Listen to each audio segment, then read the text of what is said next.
Queen Elizabeth II said in a speech given on November 24, 1992, that the year was not one with which she would look back on with undiluted pleasure, having experienced a number of personal setbacks which would have long-lasting impacts on the monarchy for years to come.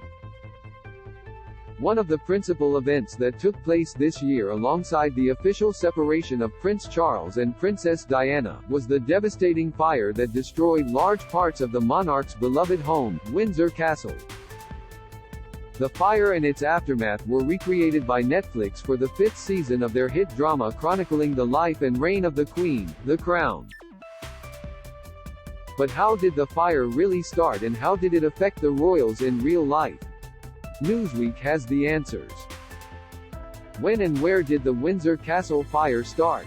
The Windsor Castle fire started on the morning of November 20, 1992. The blaze began in the castle's private family chapel, which was located in the middle of the state and semi-state apartments on the north side of the complex, where a faulty spotlight ignited a curtain that was resting against it. The fire was first sighted at 11:30 a.m. and over 200 firemen tackled the blaze as it spread through the apartments.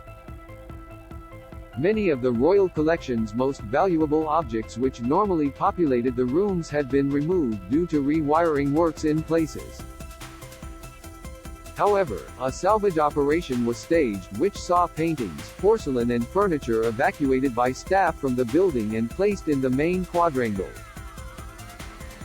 According to the royal collection, only 2 objects were lost during the fire, a rosewood sideboard and a painting by Sir William Beechey. How long did the castle burn? Despite the best efforts of the firemen drafted from surrounding areas to help tackle the fire, it burned for 15 hours, finally being extinguished at 2:30 a.m.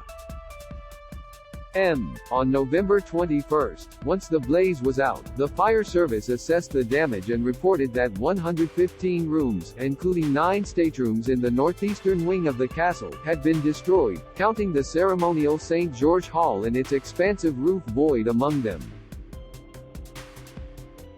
What was Queen Elizabeth II's annus horribilis speech? Prince Andrew, who was living close to Windsor Castle at the time, was reportedly the first royal on the scene once the fire broke out, and it was he who called the Queen to inform her of what was developing.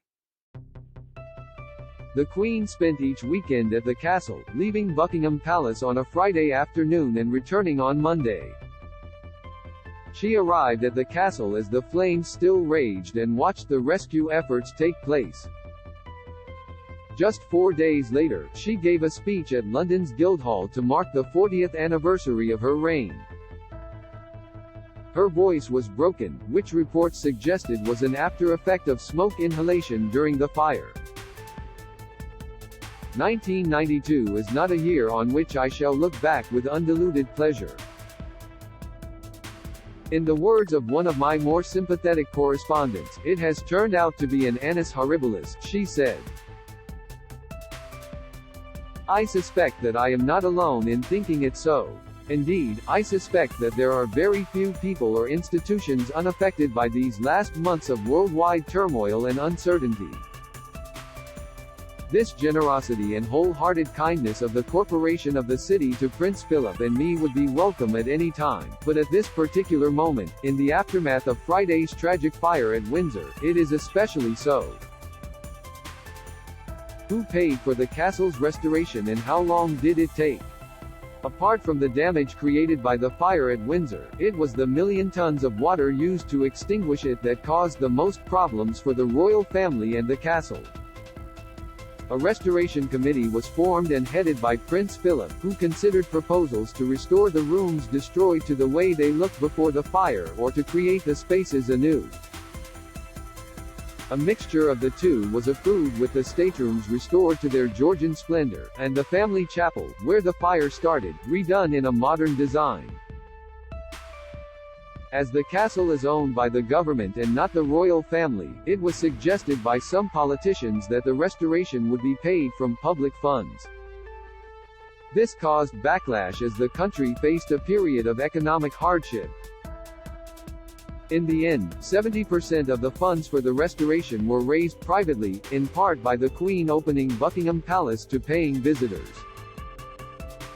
After £36.5 million ($42.3 million) was spent on the restoration, Windsor Castle was completed on November 20, 1997. Do you have a question about King Charles III, William and Kate, Meghan and Harry or their family that you would like our experienced royal correspondents to answer? Email royals@newsweek.com. We'd love to hear from you.